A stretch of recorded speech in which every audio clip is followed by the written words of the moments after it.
பரிசுத்த வேதாகமம் பழைய ஏற்பாடு எசேக்கியேல் தீர்க்க தரிசன புஸ்தகம் 11ஆம் அதிகாரம்.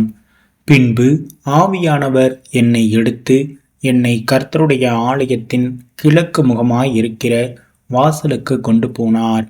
இதோ, அந்த வாசலின் நடையில் 25 புருஷர் இருந்தார்கள். அவர்களின் நடுவே ஜனத்தின் பிரபுக்களாகிய ஆசூரின் குமாரனாகிய எசனியாவையும் பெனாயாவையும் குமாரனாகிய பெலித்தியாவையும் கண்டேன்.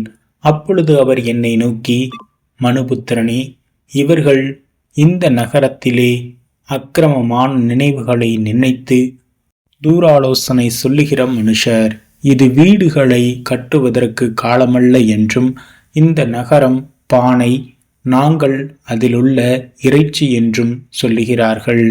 ஆகையால் அவர்களுக்கு விரோதமாய் தீர்க்க தரிசனம் சொல்லு, மனுபுத்திரனே, தீர்க்க தரிசனம் சொல்லு என்றார். அப்பொழுது கர்த்தருடைய ஆவி என் மேல் இறங்கினார். அவர் என்னை நோக்கி, நீ சொல்ல வேண்டியது என்னவென்றால், இஸ்ரவேல் வம்சத்தாரே, நீங்கள் இப்படி பேசுகிறது உண்டு. உங்கள் மனதில் எழும்புகிறதை நான் அறிவேன்.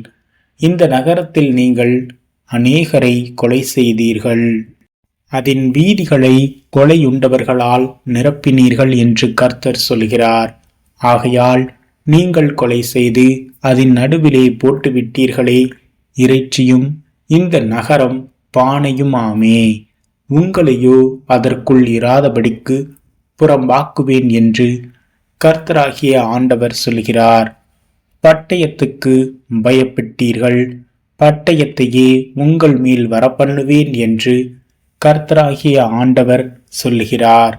நான் உங்களை அதற்குள் இராதபடிக்கு புறம்பாக்கி உங்களை அந்நியரின் கையில் ஒப்புக் கொடுத்து உங்களில் நியாய தீர்ப்புகளை நிறைவேற்றுவேன். பட்டயத்தால் விழுவீர்கள். இஸ்ரவேல் தேசத்தின் எல்லையிலே உங்களை நியாயம் தீர்ப்பேன். அப்பொழுது நான் கர்த்தர் என்று அறிந்து கொள்வீர்கள். இந்த நகரம் உங்களுக்கு பானையாயிருப்பதும் இல்லை, நீங்கள் அதில் உள்ள இறைச்சியாயிருப்பதும் இல்லை. இஸ்ரவேல் தேசத்தின் எல்லையிலே உங்களை நியாயம் தீர்ப்பேன். என் கட்டளையின்படி நடவாமலும் என் நியாயங்களின்படி செய்யாமலும் உங்களை சுற்றிலும் இருக்கிற புற ஜாதிகளுடைய முறைமைகளின்படி செய்த நீங்கள் அப்பொழுது நான் கர்த்தர் என்று அறிந்து கொள்வீர்கள் என்று சொல் என்றார். நான் இப்படி தீர்க்க தரிசனம் சொல்லுகையில் பெனாயாவின் குமாரனாகிய பெலத்தியா செத்தான். அப்பொழுது நான் முகம் குப்புற விழுந்து மகா சத்தமாய், கர்த்தராகிய ஆண்டவரே, தேவரீர் இஸ்ரவேலின் மீதியானவர்களை சங்காரம் செய்வீரோ என்று முறையிட்டேன்.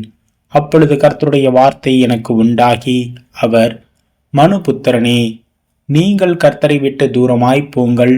எங்களுக்கு இந்த தேசம் சுதந்திரமாக கொடுக்கப்பட்டதென்று உன் சகோதரருக்கும் உன் குடும்பத்தாருக்கும் உன் பந்து ஜனங்களுக்கும் இஸ்ரவேல் வம்சத்தார் அனைவருக்கும் எருசலேமின் குடிகள் சொல்லுகிறார்கள். ஆகையால் நான் அவர்களை தூரமாக புற ஜாதிகளுக்குள்ளே துரத்தி இருந்தாலும், நான் அவர்களை தேசங்களிலே சிதறடித்திருந்தாலும், நான் அவர்கள் போன தேசங்களில் அவர்களுக்கு கொஞ்ச காலத்துக்கு பரிசுத்த ஸ்தலமாக இருப்பேன் என்று கர்த்தராகிய ஆண்டவர் உரைக்கிறார் என்று சொல். ஆதலால் நான் உங்களை ஜனங்களிடத்திலிருந்து சேர்த்து நீங்கள் சிதறடிக்கப்பட்ட தேசங்களிலிருந்து உங்களை கூட்டிக் கொண்டு இஸ்ரவேல் தேசத்தை உங்களுக்கு கொடுப்பேன் என்று கர்த்தராகிய ஆண்டவர் உரைக்கிறார் என்று சொல்லு. அவர்கள் அங்கே வந்து அதில் சீ என்று இகழப்பட்டதுக்கும் அருவருக்கப்படத்தக்கதுமாய் இருக்கிறதையெல்லாம் அதிலிருந்து அகற்றுவார்கள். அவர்கள் என் கட்டளைகளின்படி நடந்து என் நியாயங்களை கைக்கொண்டு அவைகளின்படி செய்ய நான் அவர்களுக்கு ஏக இருதயத்தை தந்து அவர்கள் உள்ளத்தில் புது ஆவியை கொடுத்து கல்லான இருதயத்தை அவர்கள் மாம்சத்திலிருந்து எடுத்து போட்டு சதையான இருதயத்தை அவர்களுக்கு அருளுவேன். அவர்கள் என் ஜனமாய் இருப்பார்கள், நான் அவர்கள் தேவனாயிருப்பேன். ஆனாலும் சீ என்று இகழப்படத்தக்கதும் அருவருக்கப்படத்தக்கதுமான தங்கள் இருதயத்தின் இச்சையிலே எவர்கள் நடக்கிறார்களோ அவர்களுடைய வழியின் பலனை அவர்கள் தலைகளின் மேல் சுமர பண்ணுவேன் என்று கர்த்தராகிய ஆண்டவர் சொல்கிறார். அப்பொழுது கேருபீன்கள் தங்கள் சட்டைகளை விரித்து எழும்பின, சக்கரங்களும் அவைகளுக்கு அருகே சென்றன. இஸ்ரவேலின் தேவனுடைய மகிமை அவைகளின் மேல் உயர இருந்தது.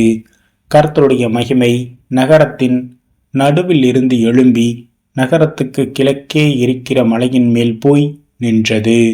பின்பு ஆவியானவர் என்னை எடுத்து என்னை தேவனுடைய ஆவிக்குள்ளான தரிசனத்திலே கல்தேயாவுக்கு சிறைப்பட்டு போனவர்கள் இடத்திலே கொண்டு போய் விட்டார். அப்பொழுது நான் கண்ட தரிசனம் என்னிலிருந்து எடுபட்டு போயிற்று. கர்த்தர் எனக்கு காண்பித்த யாவையும் சிறை இருப்பில் இருந்தவர்களுக்கு சொன்னேன்.